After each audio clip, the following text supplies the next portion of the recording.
But for Purnima McCutcheon, an American-trained architect, this was only the beginning.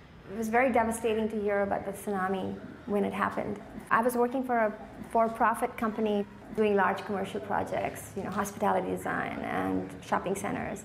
For 14 years, Purnima's career was on the traditional track. But after the tsunami, she picked up her life and moved to India to help. It's always been sort of my aspiration to, at some point, work with the community and do something that was more personally meaningful.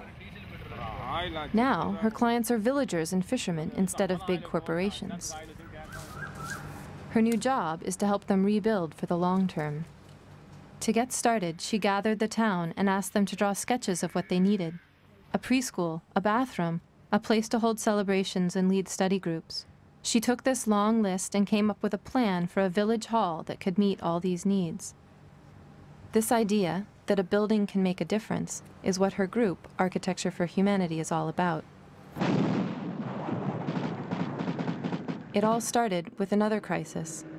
10 years ago, while watching television coverage of refugees in Kosovo, a young couple got an idea.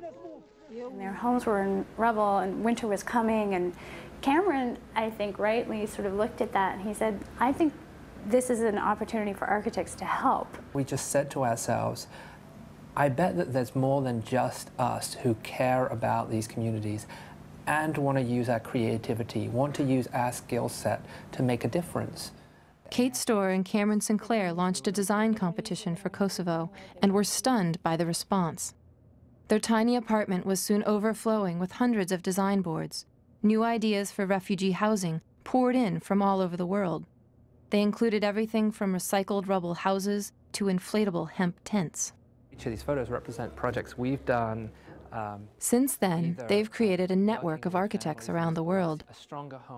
Their motto has become, design like you give a damn. One aspect of our business is matchmaking. We're kind of like the dating service between humanitarian groups and communities and architectural designers. It's about saying to the 5 billion people who are living in systemic poverty or in the margins that they have access to this enormous, creative, talented resource out there. Architecture for Humanity's Purnima McCutcheon was the first trained architect to show up in this village in Tamil Nadu. எந்த இடத்துலயும் எல்லா இடத்துலயும் நாங்க சமுதாயம் கூட கட்டி தந்திருக்கோம் ஆனா இந்த இடத்துல மட்டும் ஒரு சமுதாய கூடம் கூட கிடையாது. Today, Purnima is presenting her designs for the new village hall with the help of a local social worker. இந்த பாலோட டிசைன் தான் ஒவ்வொரு மாடல்ல வந்து போடுறாங்க.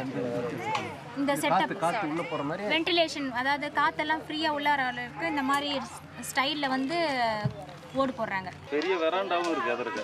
பெரிய வெராண்டா பசங்க. On the whole, they like the new sketches, but there's concern over a break in the wall where Purnima has added a sitting area.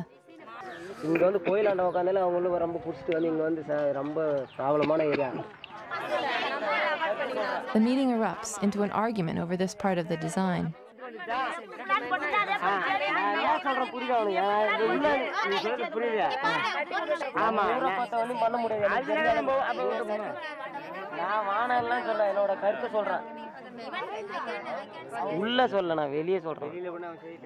Purnima knows these little details can make a big difference, and it's back to the drawing board.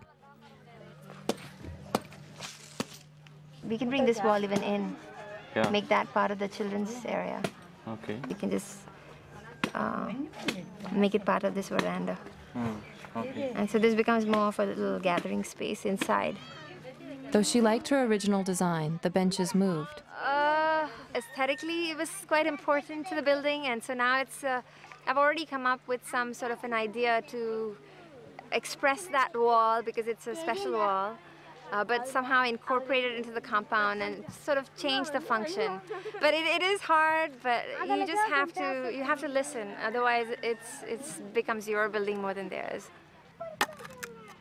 With the community's seal of approval, the expressive curved walls of the new village hall start to take shape. Local workers are hired for the construction, generating income and a sense of ownership. The whole building will cost less than $6,000.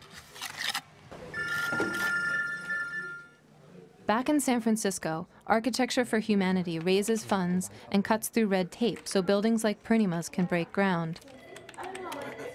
But Architecture for Humanity's real resource is the untapped creative energy of designers. They are eager to bring their idealism to the drafting table, turning waste materials like carpet tiles into walls. Thousands of designs are in an open-source library anyone in the developing world can access. So this isn't about getting one solution for one client. It's about how do we get hundreds of really well-designed ideas into the hands of people who are looking for them. This gives a sense of place, and this becomes... Architecture for Humanities helped galvanize designers, many of whom are frustrated with the monotony of designing for corporate clients. Ever since Kosovo, they've held annual competitions to focus attention on overlooked corners of the world. A shaded veranda around the... Watching a community go through the design process, get involved, get excited, build something, and then invariably throw a party is so satisfying. This year, the challenge is to build a youth media center in a Nairobi slum. The winning design included a soccer field, flexible public spaces, and an iconic radio tower at the front of the building. But most importantly, this building is designed to be environmentally sustainable. When your clients live on less than 50 cents a day, Cameron Sinclair says, being green is more than just a trendy option. Everyone thinks sustainability. It's about putting a solar panel on a celebrity's house or buying a Prius. But for this community and for 90% of the world, it's a matter of survival. It's life or death. This spring, Cameron came to Tamil Nadu to check in with Purnima, who's putting the finishing touches on another of her projects. For Cameron, the beauty of her designs is not just how it will serve the community, it's also the attention to detail. The only thing is this wall is going to get painted inside and out, sort of mango color. So it won't just be, I mean, it's a little higher wall and it's sort of, you know, And then this kind of a the punctures, the holes, yeah, I'm just going to leave those as... Yes. And then we'll have bamboo trellis going between the two buildings. Nice. So this is kind of a very important part that hasn't happened yet, but I think it's going to look nice. எல்லாருமே வெளியிலலாம் எங்க ஊர் இது உங்க ஊர் அது இது அந்த ஊர் இது தெரிந்தாத ஊர் அப்படி இது வந்து எடுத்துக்காட்டா இருக்கும் எங்க ஊர் பத்தி பெருமையா பேசுறதுக்காக ஒரு எடுத்துக்காட்டா இருக்கும் வெளிநாட்டுல மாதிரி இருக்கும் அதான் இந்த ஊருக்கு இது ஒரு எடுத்துக்காட்டா இருக்கும் None of our buildings are the kind of glamorous front of magazine, you know, kind of sexy structures. What they are these kind of very simple, dignified structures that have these kind of quiet moments of innovation.